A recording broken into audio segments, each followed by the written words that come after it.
Eu nunca mais consegui acampar depois daquilo. Nem trilha leve eu faço mais. E olha que antes eu era apaixonada, sabe? Era o tipo de pessoa que tinha barraca própria, lanterna na mochila, carregador solar, essas coisas. Me sentia preparada para qualquer situação.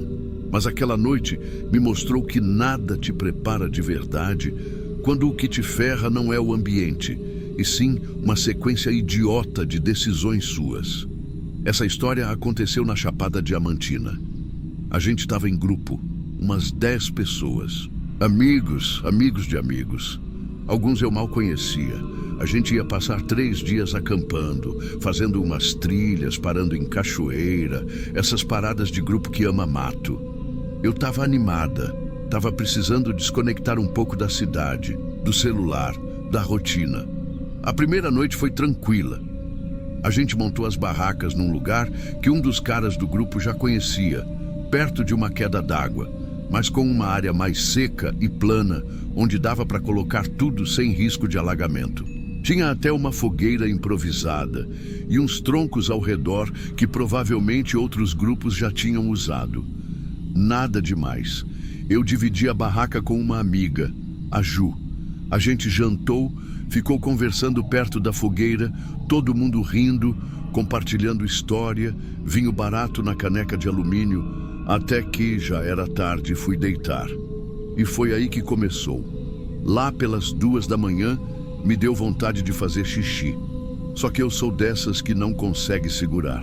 E como a Ju estava dormindo, eu não quis acordar ninguém para ir junto.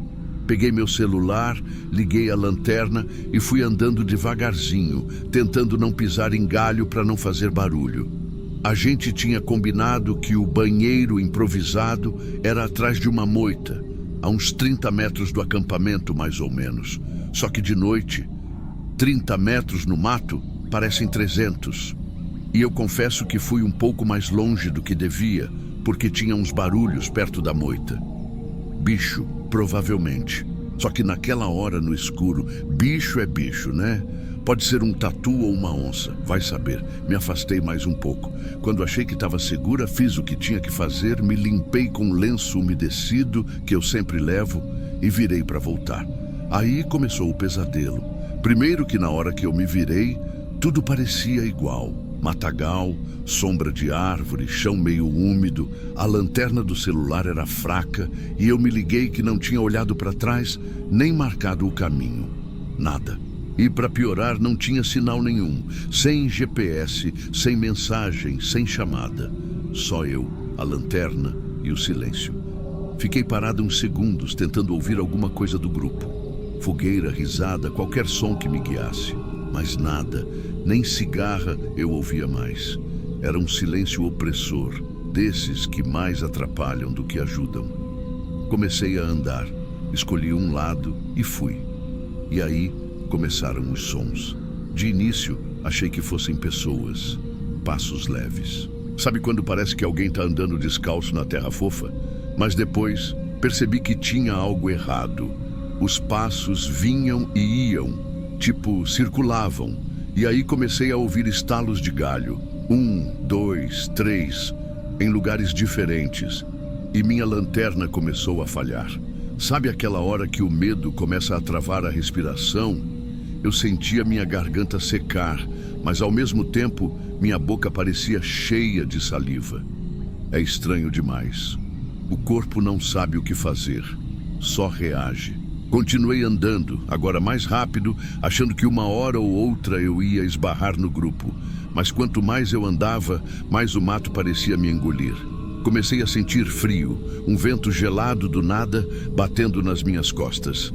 Me encolhi, abracei o próprio corpo e a lanterna apagou de vez. Nessa hora eu parei, sentei no chão e chorei. Eu juro, eu chorei igual criança. Com soluço, tremedeira, sem saber o que fazer. Eu não sou assim, nunca fui. Mas ali, sozinha, no escuro, sem ideia de onde estava, eu me senti a pessoa mais indefesa do mundo. Tentei ligar o celular, nada, sem bateria. A madrugada foi longa, muito longa. Comecei a ouvir sons mais altos, tipo grunhidos. Não sei explicar. Bicho, Com certeza. Mas minha cabeça já estava ferrada. Qualquer barulho parecia alguém chegando ou me seguindo. Teve um momento que juro que ouvi meu nome. Estela. Parecia uma voz baixa, meio arrastada. Uma mulher, talvez, mas ao mesmo tempo não parecia humana. Eu congelei, me arrependi na hora de ter parado. Se eu tivesse continuado andando, talvez nem ouvisse aquilo. Ou talvez tivesse sido pior, sei lá. Eu me encolhi de novo, sentei entre duas pedras e tentei me proteger do frio. Meus dentes batiam de tanto tremer. Minhas pernas estavam molhadas de orvalho, com arranhões de galho. A garganta seca. Eu nunca senti tanta sede. A culpa começou a bater. Por que eu fui sozinha? Por que não acordei a Ju? Por que não marquei o caminho? Eu ficava remoendo essas perguntas como se elas fossem me ajudar. Mas só me afundavam mais. Eu me sentia burra. Me sentia fraca. Me sentia sozinha de um jeito que nunca tinha sentido na vida. O tempo parecia parado. O céu estava encoberto, sem lua, sem nada, só breu. E os sons do mato me enlouquecendo. Cada passo distante me fazia prender o fôlego. E a voz, aquela maldita voz, me chamando de novo. Estela. Não sei se foi real, de verdade. Talvez tenha sido a minha cabeça, a paranoia, a exaustão. Mas eu ouvi. 3 vezes. No final da madrugada, eu não conseguia mais ficar em pé. Meus pés doíam, minha cabeça girava. Eu me sentia mole, sem força nenhuma. Deitei ali mesmo, entre as pedras. Acordava e dormia em ciclos curtos, assustada com qualquer som. Quando o sol começou a nascer, foi como um alívio e um desespero ao mesmo tempo. Eu conseguia enxergar melhor, mas nada ali parecia familiar. Nenhuma trilha, nenhuma barraca, nada. Só mato, mato e mais mato. Fiquei parada tentando entender o que fazer quando ouvi uma voz, real dessa vez. Um grito. Estela! Estela, caramba, responde! Era o Lucas, um dos caras do grupo. Ele veio correndo com outro cara atrás. Eu desabei. Comecei a chorar, a gritar, me agarrei nele como se fosse um salva-vidas. Eles me levaram de volta pro acampamento. A Ju estava chorando. Tinha gente do grupo ligando para bombeiro, polícia. Já estavam se organizando para fazer uma busca maior. Eu tinha sumido por mais de 4 horas. Fiquei em estado de choque o resto do dia. Me deram água, comida, cobertor, mas eu não conseguia conversar direito. Tremia o tempo todo. Me sentia frágil, envergonhada, culpada. No corpo só arranhões, uma leve desidratação e um corte na canela, provavelmente de algum galho. Mas na cabeça foi onde doeu de verdade. Depois que a gente voltou para a cidade, eu tentei conversar com a Ju sobre a voz que ouvi. Perguntei se alguém do grupo tinha me chamado naquela madrugada. Ela fez uma cara estranha e disse: "Ninguém chamou, Estela. A gente só começou a gritar seu nome depois que o sol já estava nascendo. Até hoje eu não sei o que era aquela voz. Mas se você me perguntar com toda a minha sanidade, eu acho que era só o desespero, o cérebro tentando me dar uma falsa esperança. Mas mesmo assim, tem uma parte de mim que nunca vai ter certeza. E é por isso que eu não acampo mais. Nunca mais."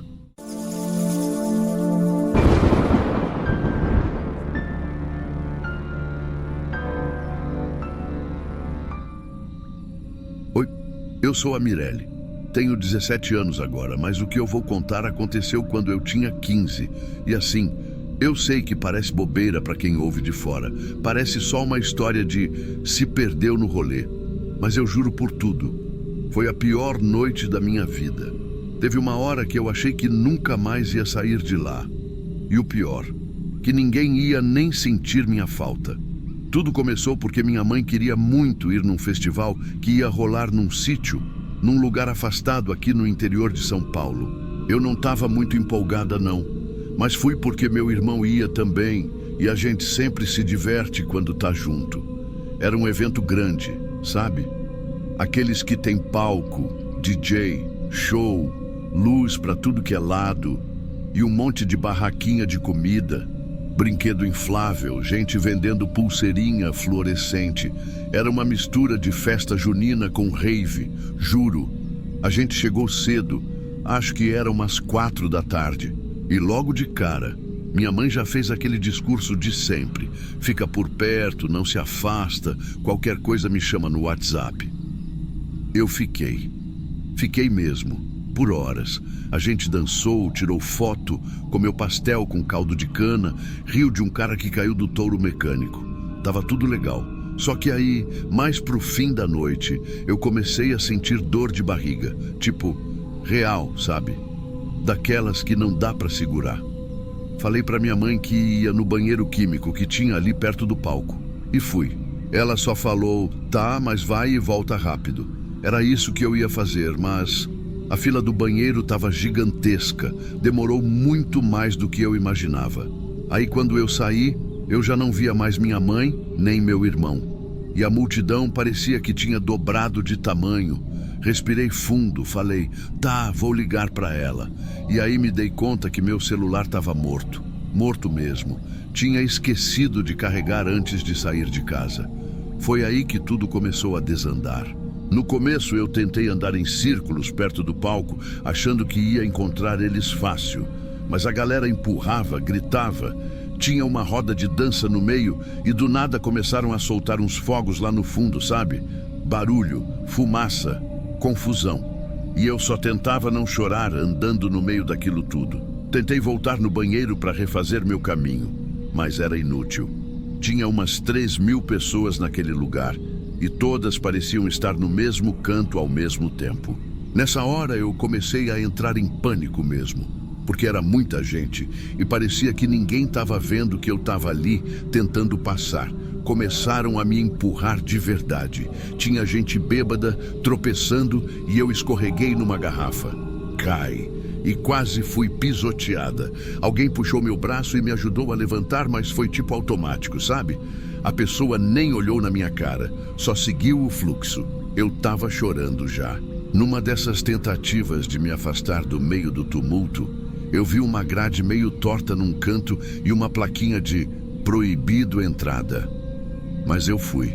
Eu pulei a grade. Era isso ou ser esmagada ali? Era um corredor lateral, meio escuro, com cheiro de comida guardada e papelão molhado. Andei uns metros até achar uma porta meio enferrujada com um cadeado pendurado, mas a porta estava só encostada. Empurrei, entrei e fechei a porta sem nem pensar. O barulho da multidão ficou mais abafado e eu, sei lá, eu chorei, de alívio, de medo, de tudo junto. O lugar era um depósito, cheio de caixas, cabos, banners enrolados, isopores empilhados e não tinha uma janelinha sequer. Só aquela porta. Eu sentei no chão, no canto e fiquei lá, tremendo, esperando alguém me achar. Mas ninguém veio. As horas começaram a passar e eu percebi que não fazia ideia de quanto tempo já estava lá dentro. O som do palco seguia, abafado. As luzes passavam por debaixo da porta de vez em quando, mas ninguém abria. Ninguém nem tentava. Eu pensei em gritar, mas, juro, a única vez que tentei não saiu nada. Eu fiquei sem voz. Parecia sonho ruim. Eu só chorava baixinho, abraçada nas pernas, suada, com o rosto grudado no meu joelho. Teve uma hora que eu dormi. Ou apaguei. Não sei. Só sei que acordei com o barulho de alguma coisa batendo na porta. Na hora, eu entrei em pânico de novo. Me afastei da porta e fiquei atrás de um isopor, sem saber se era segurança ou sei lá o quê. A batida parou e depois de uns segundos, alguém mexeu no cadeado. E aí, sim, eu gelei. A porta abriu devagar. Era um homem com uma lanterna na mão. Tava de colete, com uma tag pendurada no pescoço. Acho que era segurança, sim. Ele olhou em volta com a cara fechada e disse: "Tem alguém aí dentro?" Eu tentei responder, mas minha voz saiu falha. Tô aqui." Ele acendeu a lanterna na minha direção e arregalou os olhos. "Que porra? Você tá aqui desde quando?" Eu nem soube responder direito. Só comecei a chorar de novo. Ele saiu, chamou no rádio alguém e aí foi um corre-corre. Acho que isso foi umas 5 e pouco da manhã. O evento já tinha acabado. A maioria das pessoas já tinha ido embora. E minha mãe, meu Deus, minha mãe estava em estado de desespero. Quando me encontraram, levaram direto para a ambulância que ainda estava por ali para ver se eu tinha passado mal ou coisa do tipo. Eu só tremia, sem conseguir explicar nada direito. Depois, já mais calma, contei tudo para minha mãe, para o pessoal da organização e... Bom, eles pediram desculpas, mas falaram que o cadeado do lado de fora provavelmente foi alguém que achou que a porta estava mal fechada e trancou sem saber que tinha alguém ali. Um erro bobo, que quase virou tragédia. A sensação que eu tive ali dentro, naquela sala escura, foi de esquecimento, de que eu podia sumir e ninguém ia notar, que eu era só mais uma pessoa no meio de milhares. Foi o pior sentimento da minha vida. Hoje em dia eu tenho pavor de multidão, de evento, de show, até shopping me dá crise às vezes. Eu fico olhando para os lados, para a saída, pensando em tudo, e parece que ninguém entende. Ah, mas você só se perdeu. Não. Eu fui engolida por um lugar. Eu fui invisível por horas. Eu podia ter morrido lá e ninguém ia notar até dias depois. Por isso que, se alguém estiver ouvindo isso aqui e tiver filha, irmã, amiga, sei lá, presta atenção.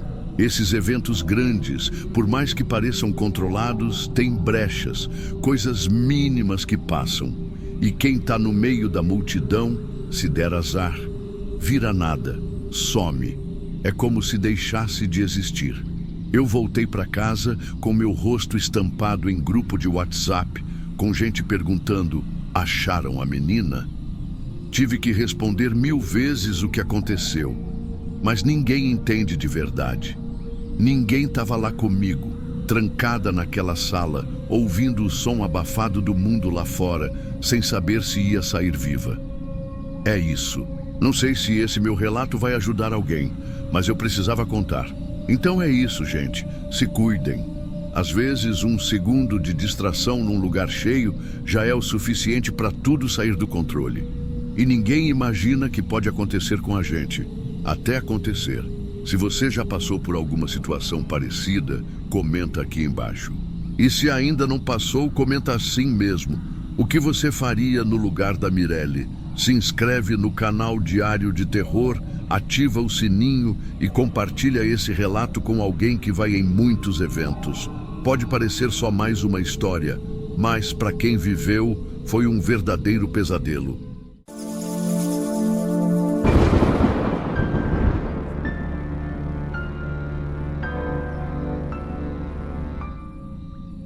Eu nem lembro direito qual foi o motivo da briga.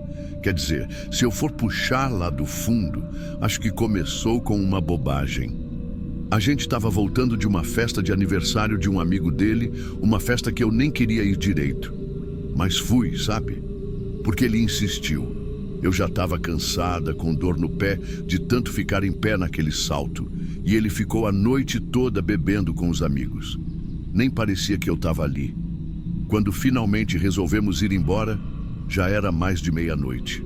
E foi dentro do carro que a coisa começou a esquentar. Primeiro, ele implicou com o jeito que eu falei com um amigo dele. Depois, com a roupa que eu estava usando. E no meio do caminho, ele simplesmente surtou. Disse que eu estava fazendo ele de otário. Jogou coisas na minha cara que não faziam sentido nenhum. Eu tentei ficar quieta, tentei manter a calma. Mas quando ele virou a direção bruscamente e parou o carro no acostamento da BR-101, meu coração congelou. Ele gritou para eu descer. Só isso. Nem olhou na minha cara. Só gritou: desce agora, Eloá. Eu ri de nervoso e disse: você tá brincando, né? Tá achando que isso aqui é filme? Mas ele estava sério. E eu senti que, se eu não descesse, ele ia fazer alguma besteira. Sei lá. Arrancar com o carro em alta velocidade, comigo dentro, ou pior. Então eu desci. Ele fechou a porta com força, deu a volta e foi embora sem olhar para trás. Eu fiquei ali, de salto alto, short e uma blusa fina, sem bolsa, sem celular, com aquele vento frio batendo no meu rosto e o barulho dos carros passando em alta velocidade. Era um breu, só os faróis dos carros cortando a escuridão. Por um tempo, eu só fiquei parada, tentando entender o que tinha acabado de acontecer. Olhava para frente, para trás, para o mato do lado, e me sentia tão pequena, tão vulnerável. Meu primeiro impulso foi andar. Mas andar para onde? Ali não tinha placa, não tinha poste, não tinha nada. Nem sinal de casa, comércio, nada. Só rodovia. E o medo já estava me apertando o peito. Lembro que olhei para minha própria sombra no chão e pensei, e se alguém parar e me levar? Mas ao mesmo tempo, e se ninguém parar e eu ficar aqui a noite inteira? Decidi começar a andar na direção contrária à que ele foi, porque eu lembrava que uns 10 minutos antes da briga, a gente tinha passado por um posto meio velho, mas pelo menos tinha luz. Talvez alguém lá pudesse me ajudar. O problema era o salto. Cada passo era uma tortura. A cada farol que se aproximava, eu virava o rosto com medo de alguém reconhecer minha situação. Eu me sentia exposta. Era como se eu estivesse andando pelada no meio da estrada. Estava desesperador. Uns 3 carros passaram por mim. Um deles diminuiu. Foi ali que eu entrei em pânico. O carro reduziu, chegou a emparelhar comigo. Eu parei na hora. Travei. O motorista, um homem de uns 50 anos talvez, abaixou o vidro e disse: "Tá tudo bem, moça? Eu queria ajuda." Mas ao mesmo tempo, algo no tom dele me deu um arrepio ruim. Eu só balancei a cabeça. "Tô indo pro posto, já tá logo ali. Obrigada." Ele ficou me olhando por uns segundos, aqueles segundos que parecem horas. Depois acelerou e foi embora. Eu segui andando, mas eu tremia. Não sei se era de frio ou de medo, ou os dois. Acho que andei uns bons 30 minutos, e o posto parecia nunca chegar. Já estava quase chorando quando ouvi um barulho de caminhão freando devagar. Meu coração quase saiu pela boca. O caminhão encostou no acostamento uns 30 metros à frente de mim. O motorista desceu, veio andando até mim com as mãos visíveis, devagar. Era um homem alto, magro, com um boné. Ele parecia cansado, suado, mas tinha uma expressão meio preocupada. "Ei, moça, tá tudo certo? Você tá sozinha aqui?" Dessa vez eu não consegui nem fingir que estava tudo bem. Fiquei parada. Só olhei para ele e perguntei: "O senhor pode me deixar no próximo posto? Eu fui deixada aqui. Tô sem celular. Não tenho para onde ir agora." Ele hesitou. E foi aí que bateu a paranoia. E se ele fosse como os caras que a gente ouve nos noticiários? E se ele só parou porque viu uma oportunidade? Ele percebeu minha hesitação e foi direto. "Olha, meu nome é Roberto. Sou caminhoneiro há 18 anos. Não costumo parar para ninguém de noite. Mas quando vi você ali, sozinha, não consegui ignorar. Se quiser, pode subir. Se não quiser, eu fico por aqui até você conseguir ajuda." Aquilo me pegou. Porque ele não insistiu. Ele só ofereceu e ficou. Eu respirei fundo e tomei coragem. Subi na boleia, mas sentei bem na beirada, atenta a cada movimento dele. Durante o trajeto, que não durou nem 15 minutos até o bendito posto, ele foi me contando sobre a filha dele que tinha a minha idade, sobre como ele ficaria desesperado se descobrisse que alguém a deixou sozinha na beira de uma rodovia. E eu chorei, não de tristeza, mas de alívio, porque por um instante eu tinha certeza de que ia acontecer alguma tragédia, mas não aconteceu. No posto, ele me deixou com o segurança. Pediu para ele me ajudar a ligar para alguém. Me desejou sorte e foi embora. A parte mais difícil veio depois, porque ninguém atendeu. Meus pais estavam viajando e eu não tinha o número de mais ninguém decorado. Fiquei sentada no banco de cimento, tremendo, tentando processar tudo. O segurança me emprestou um celular com internet e eu consegui acessar minha conta. Mandei mensagem para minha prima, que morava em Vitória. Ela respondeu só meia hora depois. Quando viu o que tinha acontecido, pegou o carro e foi me buscar na hora. Mas a parte mais absurda dessa história foi no dia seguinte. Depois de uma noite insone, tentando entender como alguém que dizia me amar teve coragem de me abandonar daquele jeito, meu celular finalmente carregou. E tinha uma mensagem dele. Só uma. "Você ainda tá lá? Aquilo me destruiu. Não era uma desculpa, não era um pedido de perdão. Era só isso. Como se ele tivesse deixado um objeto e quisesse saber se ainda podia pegar de volta.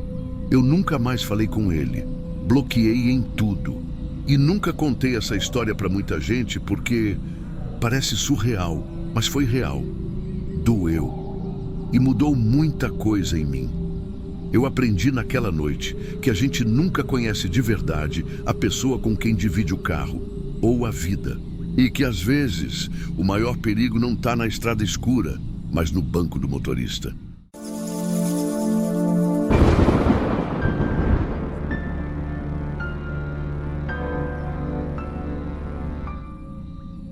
A primeira coisa que me vem à cabeça quando escuto qualquer barulho no meio do mato, especialmente à noite, é aquela sensação de tempo parando. Sabe quando o silêncio vira uma coisa pesada, que parece grudar no corpo? Desde aquele dia, nunca mais consegui ouvir o som do mato do mesmo jeito, nem o som do silêncio. Eu cresci com meu irmão numa fazenda aqui no interior do Mato Grosso. Era uma propriedade grande, mas isolada. O tipo de lugar em que você conhece cada trilha, cada curva do pasto, cada som diferente. Eu sou o mais velho e o Pedro, meu irmão, é 3 anos mais novo. Na época, ele tinha 15. A gente dividia tudo. O quarto, as tarefas, o gosto por cavalo, até o jeito de rir parecido a gente tinha. Eu sempre me senti responsável por ele, sempre. Só que naquele dia eu falhei com ele. Foi numa quarta-feira, fim de tarde, céu limpo, com aquele laranja bonito no horizonte que só o campo sabe dar. O Pedro terminou de ajudar com os bezerros e falou que ia verificar um pedaço da cerca que, segundo o pai, podia estar arrebentado. Era longe, coisa de meia hora a cavalo. Eu ainda brinquei e falei: vai deixar eu aqui com esse monte de bosta para limpar? Ele riu e falou: prometo voltar antes de escurecer. Foi a última vez que eu vi ele sorrindo daquele jeito. A noite chegou mais rápido do que o normal. Sabe quando o céu escurece num estalo? Lá pelas 7, já estava tudo preto e o Pedro não tinha voltado, nem sinal. No começo ninguém ficou tão alarmado. Ele era acostumado, crescido no mato, sempre soube se virar. Mas tinha alguma coisa esquisita naquela demora. Um pressentimento. Liguei para o celular dele, sem sinal. Tentei mais umas 3 vezes. Nada. Quando deu 7h40, peguei a lanterna, montei no cavalo e fui atrás. No caminho, encontrei o vizinho, seu Ariovaldo, que se ofereceu para ajudar. A gente começou a procurar, primeiro nas trilhas mais abertas, depois fomos entrando nas partes de mata mais fechada. Gritávamos o nome dele, mas só o eco respondia. A lanterna iluminava só o que estava bem na frente, todo o resto era um breu sufocante. A partir das 9, virou desespero. Minha mãe chorava em casa, meu pai ligando para os outros vizinhos. Mais gente chegou, um deles tinha drone, sobrevoaram a área. Nada. Nenhum sinal de Pedro nem do cavalo. Foi como se ele tivesse evaporado. A cabeça começa a ir para uns lugares ruins. A gente pensa em cobra, em onça, em buraco, em sequestro. O coração não para. Cada barulho vira susto. Eu não dormi naquela noite. Ninguém dormiu. O pior é o sentimento de impotência. Porque a gente quer acreditar que ele está bem, mas também começa a se preparar para o pior. A madrugada foi uma das mais longas da minha vida. O tempo não passava. Fiquei sentado na varanda, segurando a sela do cavalo dele, igual um idiota, como se aquilo fosse fazer ele voltar. Quando o dia clareou, chamamos o corpo de bombeiros. Eles chegaram com cães, equipamentos, gente experiente. Depois de algumas horas de busca, um dos bombeiros encontrou o rastro do cavalo. Seguiu por uma área que ninguém da gente tinha procurado. Era um lugar meio alagado, com mato mais fechado. Foi aí que encontraram. O cavalo tinha caído num buraco fundo, meio camuflado pela vegetação. Um buraco aberto pela chuva que ninguém da gente sabia que existia. Tinha uns 2 metros de profundidade, talvez mais. O Pedro estava lá embaixo, deitado de lado, agarrado no pescoço do cavalo, como se estivesse tentando aquecer ele. O braço esquerdo estava enfaixado de qualquer jeito, com a camisa dele mesmo. Ele não respondia direito, mas estava vivo. Na hora que puxaram ele de lá, eu desabei. A primeira coisa que ele falou foi: "Desculpa, eu tentei gritar." O cavalo estava gemendo, tinha quebrado uma pata, não resistiu. O Pedro chorou baixinho quando soube. Eles eram colados. Aquele cavalo era o preferido dele desde potro. Depois a gente foi entender melhor o que aconteceu. Disse que estava voltando, o cavalo se assustou com algum bicho, talvez uma anta, talvez só um barulho, e disparou para dentro do mato. Ele tentou puxar as rédeas, mas perdeu o controle. Quando percebeu, já estava no chão do buraco, com o braço doendo tanto que ele achou que tinha arrancado fora. A pior parte, ele me contou depois, foi o escuro, porque ali dentro não entrava luz nenhuma. Era só o barulho do cavalo gemendo, um cheiro estranho de mato úmido e uns ruídos que ele não sabia de onde vinham. Disse que ouviu passos, respiração, talvez bicho rondando à beira do buraco. E ele ali, sem conseguir levantar, com sede, com dor, com medo. O tempo parou. Ele me falou: "Juan, parecia que o mundo tinha acabado e só sobrou eu e o cavalo ali." Aquilo me destruiu por dentro. Ele sobreviveu. Teve fratura, arranhão, infecção, mas está vivo, está bem. Já faz anos, hoje ele já tem a idade que eu tinha naquela época. Mas eu não consigo esquecer. Eu carrego essa culpa como se tivesse sido eu que empurrei ele naquele buraco, porque era para eu ter ido junto. Era só eu ter dito: "Vamos juntos." Era só eu ter feito qualquer coisa diferente. Por mais que ele diga que não, que tá tudo bem, que eu não sou culpado, eu sei que podia ter evitado. Esse relato não é para assustar ninguém, não é para ser história de terror, é para mostrar que o terror real tá nessas coisas simples. Um final de tarde comum, uma decisão que parecia boba, um silêncio que se estende demais. Hoje em dia, quando eu passo perto daquele lugar, eu paro. Às vezes fecho os olhos e ainda consigo sentir o cheiro do mato molhado, ouvir o gemido do cavalo. Às vezes sonho com aquilo, com ele gritando por ajuda e eu sem conseguir ouvir. O Pedro, ele é forte. Forte de um jeito que eu não sei explicar. Passar uma noite inteira naquele buraco, no escuro, com dor e medo, e ainda ter forças para sorrir depois? Isso não é coisa de criança, é de guerreiro. E se eu estou contando isso aqui, é porque talvez alguém precise ouvir. Talvez outro irmão precise dar mais valor. Talvez alguém que trabalha no campo igual a gente precise lembrar que uma cerca quebrada pode virar o pior dia da sua vida.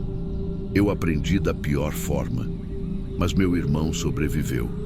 E por mais que a cicatriz fique, hoje a gente se abraça mais. E eu nunca mais deixei ele fazer nada sozinho.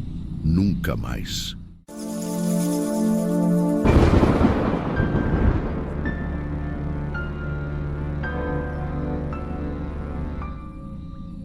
Eu nunca contei isso pra ninguém assim, sabe? Só minha mãe e meu pai sabem exatamente tudo o que rolou. E mesmo assim, eles não sabem o que eu senti naqueles 2 dias. É bizarro pensar que já faz mais de 10 anos. Mas tem vezes que eu ainda acordo com aquele cheiro de mofo e cigarro na cabeça. Parece que eu tô lá de novo. Eu tinha 14 anos. Era um sábado de manhã e a gente tinha brigado feio na noite anterior. Não foi uma discussãozinha boba, não. Foi daquelas que machucam, que fazem você sentir que não tem lugar no mundo, nem dentro da própria casa. Eu ouvi coisas que nenhum filho devia ouvir. E claro, falei coisas também que me arrependo até hoje. Meus pais são bons, sabe? Mas naquele tempo, a gente se perdia muito nos gritos. Eles cobravam demais, tudo era bronca, castigo, ameaça. Eu já estava sufocado há um tempo. E aí, naquela noite, meu pai me disse que se eu achava tudo ruim ali, então que eu fosse viver a vida do meu jeito, que a porta estava aberta. E olha, eu levei aquilo ao pé da letra. No dia seguinte, Eu esperei eles saírem para resolver umas coisas na rua. E fui até meu quarto. Peguei uma mochila velha, coloquei umas roupas, um pacote de biscoito e o dinheiro que eu tinha guardado, uns R$ 70, talvez 80. Peguei o cartão do transporte também, que tinha umas passagens carregadas. E fui embora. Peguei o metrô, desci no Tietê. A rodoviária, para mim, parecia outro mundo. Gente indo e vindo, cada um com sua mala, seu motivo, seu destino. Eu me sentia invisível no meio daquilo tudo. E, ao mesmo tempo, livre. Acho que foi a única hora que eu me senti no controle. Fui direto para um guichê. Comprei a passagem mais barata que dava para comprar com aquele dinheiro. Nem olhei direito para onde era. Um lugar no interior. Acho que Araras, sei lá. A mulher nem desconfiou que eu era menor. Só me deu a passagem e mandou eu correr para o embarque. Mas aí aconteceu uma coisa. Quando o ônibus parou numa cidade antes do destino final, eu olhei pela janela e vi uma praça.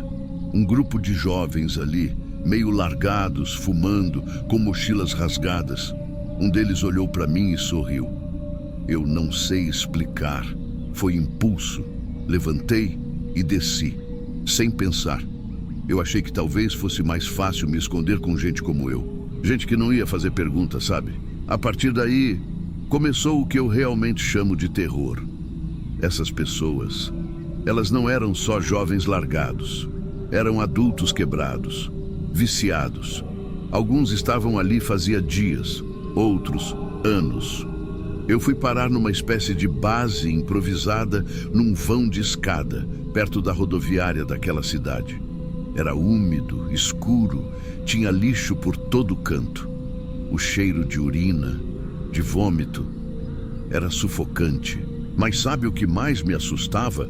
Era o jeito como eles falavam entre si, como se o mundo tivesse acabado para eles, como se não existisse amanhã. Tinha um cara lá, chamavam ele de Bico. Ele tinha umas feridas horríveis na perna e mesmo assim andava para lá e para cá como se não sentisse nada. Toda hora ele ria sozinho, depois ficava agressivo, falava com o nada. Eu fiquei perto dele na primeira noite e me arrependi. Na madrugada, ele acordou gritando. Disse que alguém ia matar ele. Me segurou pelo braço e começou a chorar, dizendo: "Não me entrega, moleque, não me entrega." Eu tremia tanto que parecia que ia cair duro no chão. Quando ele soltou, eu fiquei a noite inteira acordado, encolhido num canto, com medo de tudo. Aquela noite foi a mais longa da minha vida. No segundo dia, eu tentei sair dali. Andei pelo terminal tentando entender onde eu estava. Mas eu estava sem dinheiro, sem celular e com medo de pedir ajuda. Medo de ser levado para algum abrigo, de ser maltratado. Eu já tinha escutado histórias de outros meninos que se perderam e acabaram sumindo de vez. Mas o pior foi no fim da tarde. Uma mulher passou por mim, me olhou e disse: "Você é menor, né? Tá sozinho?" Eu congelei. Balancei a cabeça que não. Ela franziu a testa, continuou andando, mas voltou. "Se eu te ver aqui de novo, vou chamar a polícia." E foi embora. Foi aí que eu percebi que ninguém ali ia me ajudar de verdade. Ninguém ia me acolher. Eu era só mais um problema ambulante, um número, um moleque fujão. Eu voltei para o vão de escada, sentei, escondido, com a mochila entre as pernas, e comecei a chorar. Mas sem som, sabe?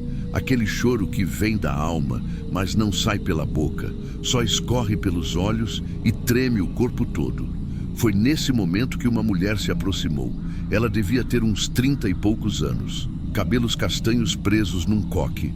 Usava um uniforme azul. Eu lembro do crachá, mas não consegui ler. Ela olhou para mim, se agachou devagar e disse: "Você fugiu de casa, né?" Eu não respondi, só baixei a cabeça. "Você quer que eu te leve para um lugar seguro? Não é abrigo, só um lugar onde você pode comer e ligar para os seus pais." Quando ela falou ligar para os seus pais, meu coração disparou. Eu não sabia se queria isso. Parte de mim queria sumir de vez, mas a outra parte queria voltar. Sentir o cheiro do quarto, Ouvir minha mãe reclamando, meu pai resmungando. Eu só queria casa. Acabei aceitando. Ela me levou para uma sala nos fundos de um posto da polícia ferroviária, acho. Me deram um pão com queijo, um suco de caixinha e um telefone. Eu disquei o número da minha casa tremendo. Quando minha mãe atendeu, ela só disse: "Alô?" Eu não consegui falar. Só chorei. Ela ficou em silêncio por uns segundos e depois começou a gritar: "É você? Danilo? Meu Deus, é você?" Ela começou a chorar também. A ligação foi curta. Eles vieram me buscar naquela mesma noite.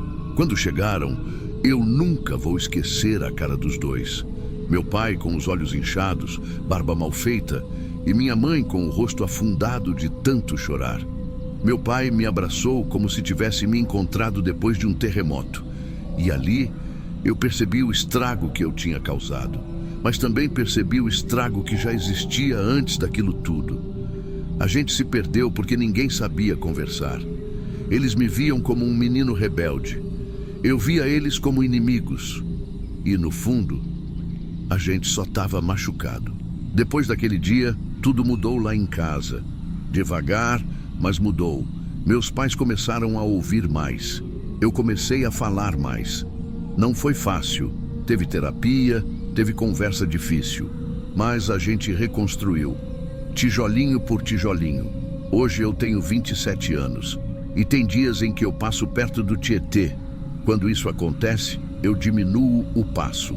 Olho para as pessoas e penso: quantos Danilos não estão ali agora, perdidos, invisíveis, esperando só um olhar de verdade? Por isso que eu quis mandar esse relato. Não para expor dor, mas para dizer: prestem atenção nos filhos de vocês. E se você for um filho que se sente sufocado, não ache que fugir vai resolver. Falar, chorar, pedir ajuda, isso sim pode salvar. Eu fui um adolescente que fugiu de casa, mas também fui um filho que voltou. E às vezes, isso é o mais difícil de tudo.